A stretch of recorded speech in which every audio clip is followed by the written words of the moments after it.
Oke semuanya, perkenalkan di sini nama saya Franz Sebastian Siagian dengan NIM R062. Jadi pada kesempatan kali ini saya ingin menjelaskan mengenai simulink motor DC, BLDC dan PMSM pada mata kuliah praktikum sistem pengendalian elektrik. Oke, lanjut yaitu pada bab definisi dan tujuan. Di sini saya sudah menyiapkan yaitu sebenarnya praktikum ini tuh dirancang untuk memberikan pemahaman mendalam mengenai karakteristik operasional serta parameter kunci dari motor brushless atau BLDC dan permanen magnet sinkronus motor atau PMSM. Fokus utama pembelajaran ini terletak pada penguasaan metode pengendalian elektrik yang diterapkan pada kedua jenis motor. Dengan memahami variabel-variabel ini, kita dapat diharapkan mampu mengidentifikasi perbedaan mendasar antara sistem komutasi elektronik pada BLDC dan sinkronisasi medan pada PMSM melalui pemodelan simulasi. Oke, di sini ada dasar teori juga. Dasar pengoperasian motor DC termasuk jenis brushless, berpijak pada integrasi hukum Newton untuk rotasi dan hukum Kirchhoff untuk rangkaian listrik. Persamaan dinamik motor menggambarkan bagaimana torsi yang dihasilkan dari interaksi medan magnet, stator, dan rotor berbanding lurus dengan arus yang mengalir melalui kumparan. Secara mekanis, pergerakan rotor dipengaruhi oleh momen inersia dan koefisien gesek, di mana percepatan sudah ditentukan oleh resultan torsi elektromagnetik dikurangi torsi beban, sesuai dengan prinsip dinamika sistem rotasi. Jadi di sini juga ada prinsip kerja motor BLDC itu sendiri.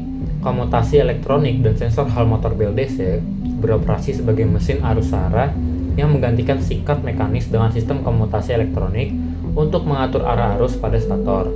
Proses ini sangat bergantung pada umpan balik posisi dari Hall effect sensor yang mendeteksi medan magnet rotor untuk menentukan urutan penyalaan kumparan dalam 6 langkah komutasi atau yang biasa kita kenal six step commutation.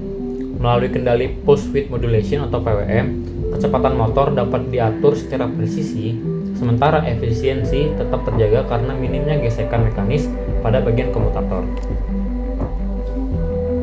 Ada hukum Newton dan Kirchhoff sendiri, yaitu penerapan hukum fisika dalam model ini dianalisis melalui hubungan antara arus dan torsi pada grafik hasil simulasi. Hukum Kirchhoff tegangan terpenuhi pada blok inverter yang mengatur distribusi tegangan ke setiap fase berdasarkan pembacaan sensor. Sementara itu, hukum Newton untuk rotasi dibuktikan pada grafik measure torques. Terlihat bahwa lonjakan torsi terjadi bertepatan dengan percepatan kecepatan pada grafik RPM untuk melawan inersia beban. Hal ini menunjukkan bahwa persamaan dinamik yang menggabungkan torsi elektromagnetik dan hambatan mekanik telah diterapkan dengan benar dalam model simscape tersebut. Di sini juga sudah saya siapkan yaitu model PMSM yang sudah saya buat. Gambar ini atau model ini merupakan fokus pada model parameter motor PMSM yang berkaitan erat dengan poin kedua pada keterangan tugasnya, yaitu mengenai dasar teori. Analisis pada rangkaian ini menunjukkan bahwa penerapan hukum Kirchhoff tegangan melalui pengukuran tegangan pada setiap terminal fasa motor atau RA, RB, dan RC untuk memvalidasi resistansi dan induktansi.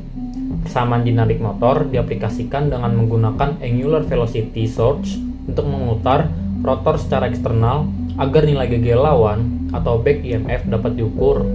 Model ini membuktikan bahwa hubungan antara torsi, arus, dan tegangan pada simulasi ini mengikuti prinsip elektromagnetik motor sinkron yang sebenarnya. Jadi untuk penyajian grafiknya itu merupakan bukti bahwa pemenuhan poin keempat, yaitu yang terkait penyajian grafik hasil simulasi untuk laporan ini. Jadi analisis pada grafik ini yaitu kita bisa lihat pada voltage across a winding menunjukkan bentuk gelombang sinusoidal yang halus yang merupakan karakteristik utama dari motor PMSM itu sendiri sesuai dengan persamaan elektromagnetik. Keselarasan ini yang sangat tinggi antara garis biru atau yang bisa kita sebut data eksperimen dan garis merah atau hasil simulasi membuktikan bahwa hasil parameterisasi motor atau seperti konstanta back EMF telah dilakukan dengan akurat, sehingga hal ini memastikan bahwa laporan yang disusun ataupun penyajian ini berdasarkan hasil validitas ilmiah yang kuat. Jadi sekarang kita lanjut ke model BLDC. Pada gambar ini kita bisa lihat terlihat bahwa proses membangun pengendalian model posisi motor BLDC di simulink memenuhi kriteria yang sudah ditetapkan. Analisis pada model ini kita bisa lihat juga menunjukkan bahwa penggunaan blok integrator yang sangat penting untuk mentransformasikan data kecepatan menjadi posisi sudut rotor, sehingga pergerakan motor dapat dipantau secara kontinu. Selain itu, blok gain konfigurasi untuk menentukan parameter fisik seperti inersia dan induktansi motor sesuai spesifikasi.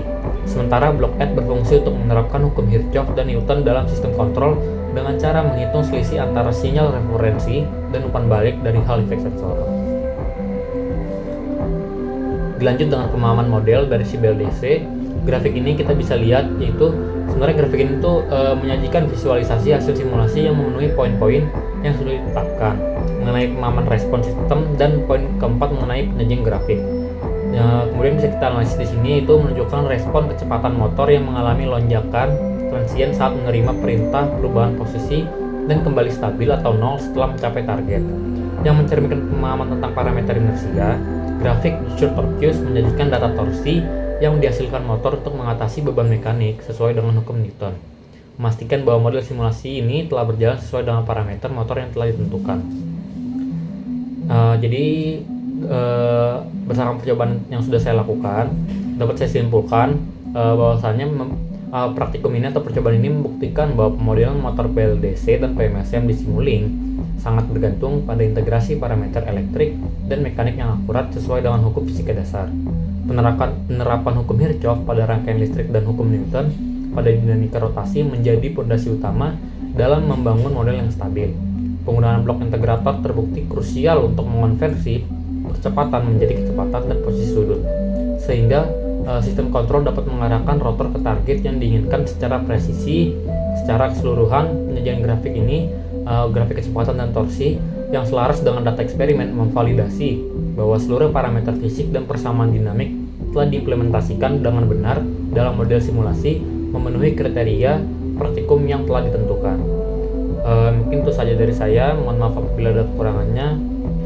Terima kasih sudah mendengarkan.